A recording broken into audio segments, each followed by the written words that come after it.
Welcome to Mission in 5, the podcast, where we ask 5 simple questions to pastors, ministry leaders, church members, and anyone else we can convince into coming on this podcast to learn more about who they are as people and where they see God moving in their community.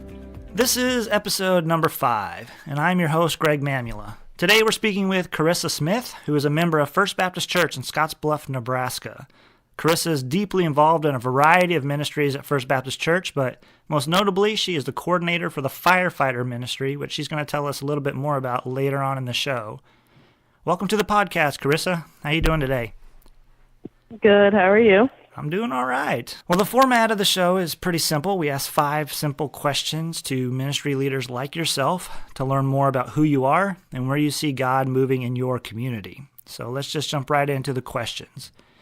So the first question is, who are you? Tell us a little bit about yourself. Okay. Well, I guess I see myself as a mother of 4, definitely a God-fearing woman. And I try to focus my life on God in everything. And I spend a lot of my time being the coordinator of the Firefighter Ministry and the newly formed Career Closet. That's great. So how did you come to be in Scottsbluff? How did you become a member of First Baptist Church there? My parents started going there after they got married. So I grew up in the church, and I was born and raised in Scottsbluff. So I've lived here all my life. All right. So you're a local and a longtime member of the church. Are you saying you spent your whole life in that congregation? Yes. And that's where I met my husband. So we just stayed there, and that's where our kids have grown up. That's great. It's not too often that people grow up and stay in the same town these days. What's it like to have been living in one place basically your whole life and attending the same church your whole life as a Christian? Well, it's actually kind of interesting because you see the ups and downs in the church and things that the church goes through. And then, of course, the growth of the community. My parents, actually, their house, when I grew up, there was farmland all around their house, and now it's got commercial land all around it. So it's interesting to see the growth of the community as well as the growth of the church. Yeah, that's great. So what have been some of the highlights of First Baptist Church? Definitely the ministry side of it. We're probably the biggest ministry church in the area and community-minded as well in Scottsbluff. All right, that's great. Well, let's do question number 3 then. What moves you? Do you have any interests, hobbies, things that really you're very passionate about? God would be my number 1. And then probably my kids and family would be the next. And helping others is definitely something I'm passionate about. So what are some things that you do with your kids and your family that's like a unique Smith tradition? Rockies games. Oh, you guys like the Rockies? We like to go. Yes. I'm a faithful Rockies follower. So we go to lots of Rockies games in the spring and summer. And then we love the Huskers. So we're going to the spring game coming up soon here. All right. So how are the Rockies going to do this year? Hopefully really well. Yes. How do you like Nolan Arenado? He's very good. Not my favorite, but he's very good. Who's your favorite then?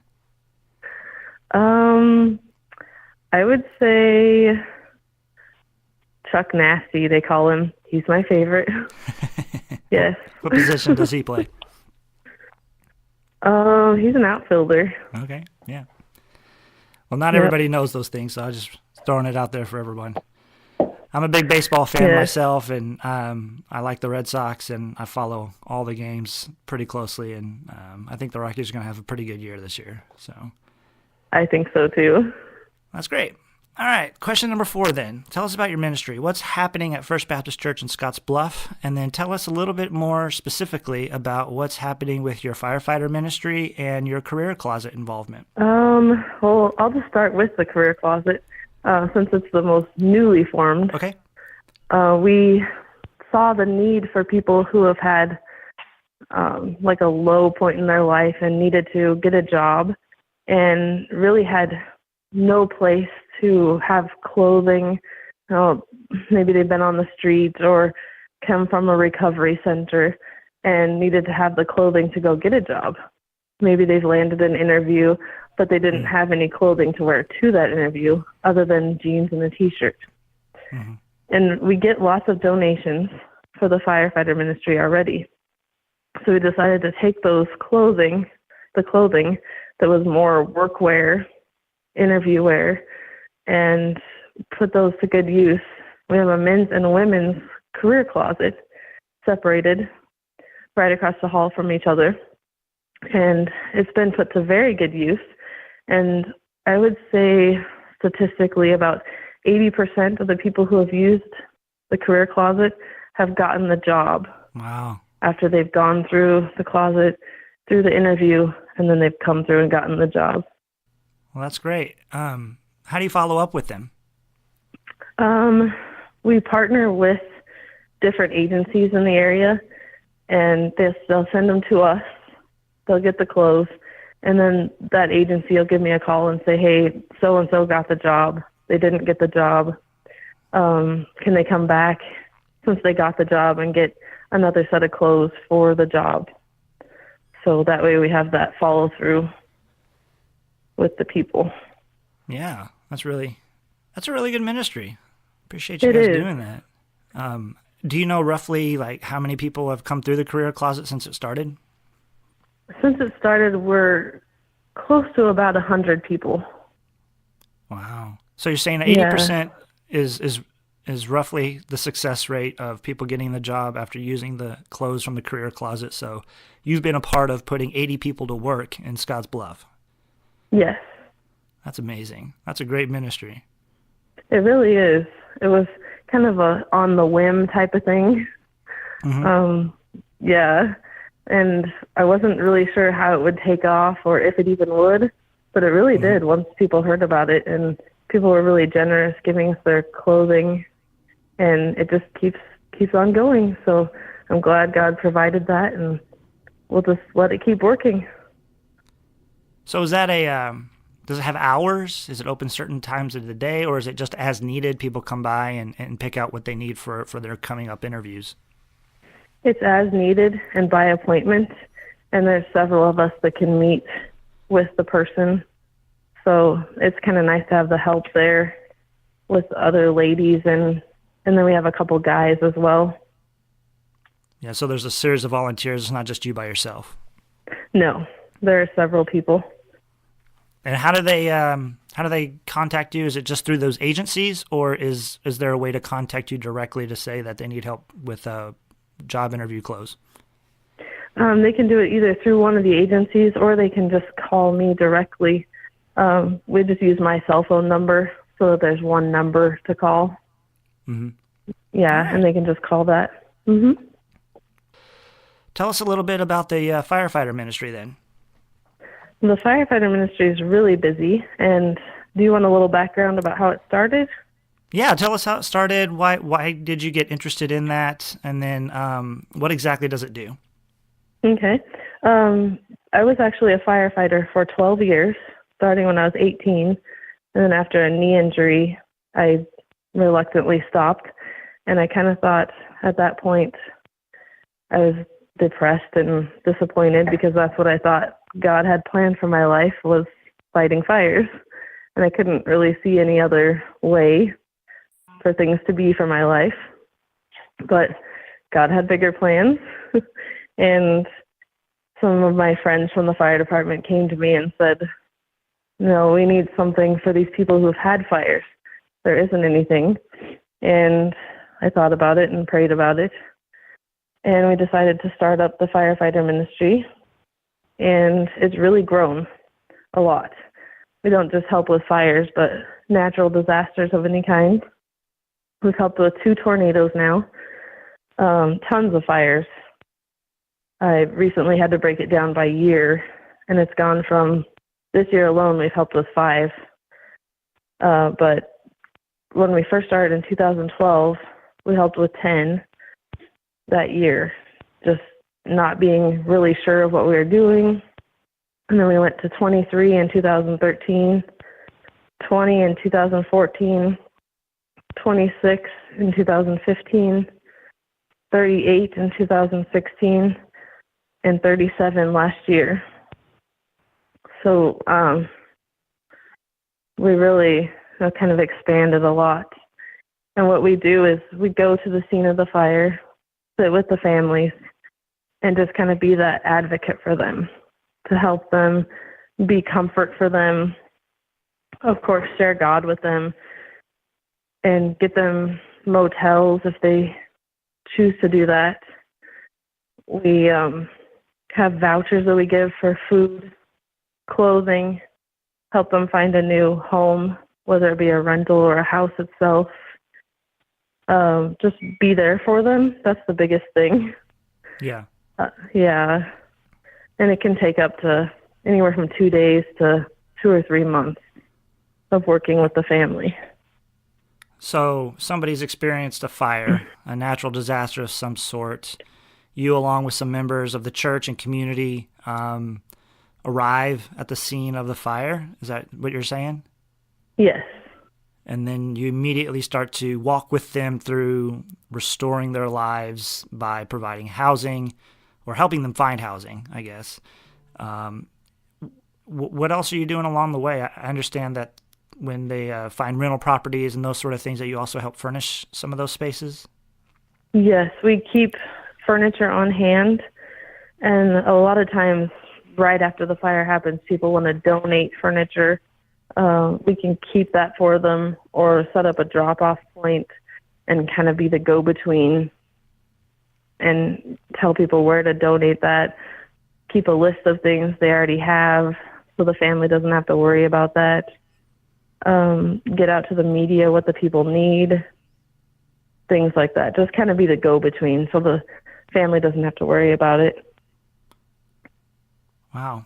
That's amazing. So how is the Firefighter Ministry funded? Is it supported by First Baptist Church alone? Do you have grants? Is it all just volunteers and donations? How does it work? We're funded completely by grants and community donations. That's great. So where do you write these grants? Are they nationwide, state, local? How does one, if somebody was interested in maybe creating some sort of a similar ministry, what would be some first steps for them? Well, in the beginning, we had startup funds by the United Way, the local United Way, and that's how we got started up. So we started with $1,000 is all from the United Way here. Mm-hmm. And then we applied for several different grants, never government grants, just like community grants, or we did a couple insurance grants. Some of the insurance companies have grants you can apply for. Community grants are definitely good to look for. And then community donations, fundraisers. We have our annual garage sale that we have that's coming up. Just different things like that. When is that fundraiser going to happen for the people in Scottsbluff? April 28th. April 28th. And what are some of the sort of things that people can purchase at this yard sale and help support the Firefighter Ministry? It is a huge garage sale. It's huge. And once we get everything out, you can barely even move in the building, and people are so supportive of it. And they donate lots of different things. You can find pretty much everything you could ever imagine. Wow. That's great. Yes. So you're really involved in this career closet. You're really involved in the Firefighter Ministry after, having your life kind of changed and your calling, but you're still connected with the fire department and that sort of thing. Yes. How do you feel about your life as a minister right now, doing these things? I feel really good about it. I mean, I think one thing that I was always worried about is I had all my friends in the fire department, but I think those relationships God has allowed to grow even more and maybe even minister to them more so because they see what we're doing now and they see God at work even more in my life. Well, question number 5 then is, what is next? What's next for you personally, maybe professionally? What's next for these various ministries that you're involved in the church? What's on the horizon? I think a big step that I'd like to see happen is for the Firefighter Ministry to get a vehicle of some kind. It's a big dream of mine that I've been praying about for a long time now, so that we can transport people to and from fires, equipment to and from fires. Even like in the wintertime, there's bad roads that my little Camry doesn't like to go to. I have to call my dad in the middle of the night to borrow his Suburban. So you're needing a larger vehicle, something that like a Suburban type vehicle? Yes. All right. Well, we'll put that out there. Just so everybody knows, in Nebraska and podcast world, Carissa Smith and the Firefighter Ministry needs a large vehicle that can hold people and equipment to continue that ministry there in Scottsbluff. So if you know of somebody that has a vehicle like that, they could donate or give very inexpensively, please contact Carissa or the region office, and we will point you towards her. Okay. All right, very good. Well, it's been good talking with you today, Carissa. If our listeners had questions about firefighter ministries or career closets, or and they were motivated by this podcast to maybe start something similar, or even support you financially or with this need of a vehicle, how could they reach you? Usually on my cell phone is the best, and that's 308-631-9674. My email address is my name, and it's Carissa, CarissasmithOcc@gmail.com. All right. And is there a website or a Facebook page to connect to as well? Yes, our Firefighter Ministry Facebook page is Firefighter with a capital F, Ministry with a capital M. All right. Very good. Well, thank you for your time. I appreciate you taking a little time away from work to share about these great ministries that you're involved in and teaching us a little bit about your heart for ministry. It's been a really good conversation this morning. Thank you. I appreciate it. Yeah, no problem. I hope you have a great day. You too.